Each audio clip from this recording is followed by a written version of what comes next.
सीता जी की गोद में जा चिपटे, मानो किसी अत्यंत दरिद्र की संपत्ति से भेंट हो गई हो। फिर दोनों भाई माता कौशल्या जी के चरणों में गिर पड़े। प्रेम के मारे उनके सारे अंग शिथिल हैं। बड़े ही स्नेह से माता ने उन्हें हृदय से लगा लिया और नेत्रों से बहे हुए प्रेमाश्रुओं के जल से उन्हें नहला दिया। उस समय के हर्ष और विषाद को कवि कैसे कहे, जैसे गूंगा स्वाद को कैसे बताए। श्री रघुनाथ जी ने छोटे भाई लक्ष्मण जी सहित माता कौशल्या से मिलकर गुरु से कहा कि आश्रम पर पधारिए।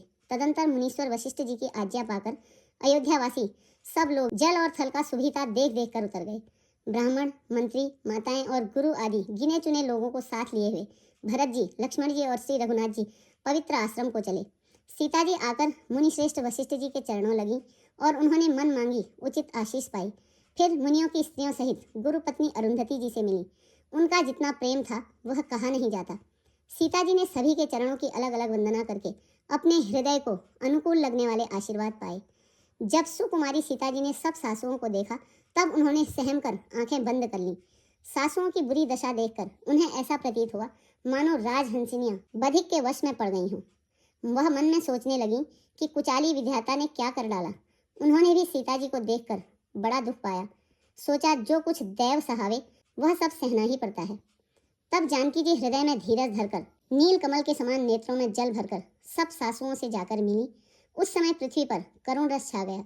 सीता जी सबके पैरों लग लगकर अत्यंत प्रेम से मिल रही हैं और सब सासुएं स्नेहवश हृदय से आशीर्वाद दे रही हैं कि तुम सदा सौभाग्यवती रहो, सुहाग से भरी रहो। सीता जी और सब रानियां स्नेह के मारे व्याकुल हैं। तब ज्ञानी गुरु ने सबको बैठ जाने के लिए कहा। फिर मुनिनाथ वशिष्ठ जी ने जगत की गति को मायिक कहकर, अर्थात जगत माया का है, इसमें कुछ भी नित्य नहीं है, ऐसा कहकर कुछ परमार्थ की कथाएं और बातें कही। तदंतर वशिष्ठ जी ने राजा दशरथ जी के स्वर्ग गमन की बात सुनाई, जिसे सुनकर रघुनाथ जी ने दुसह दुख पाया और अपने प्रति उनके स्नेह को उनके मरने का कारण विचार कर धीर धुरंधर श्री रामचंद्र जी अत्यंत व्याकुल हो गए। वज्र के समान कठोर कड़वी वाणी सुनकर लक्ष्मण जी, सीता जी और सब रानियां विलाप करने लगी। सारा समाज शोक से अत्यंत व्याकुल हो गया, मानो राजा आज ही मरे हों। फिर मुनिश्रेष्ठ वशिष्ठ जी ने श्री राम जी को समझाया।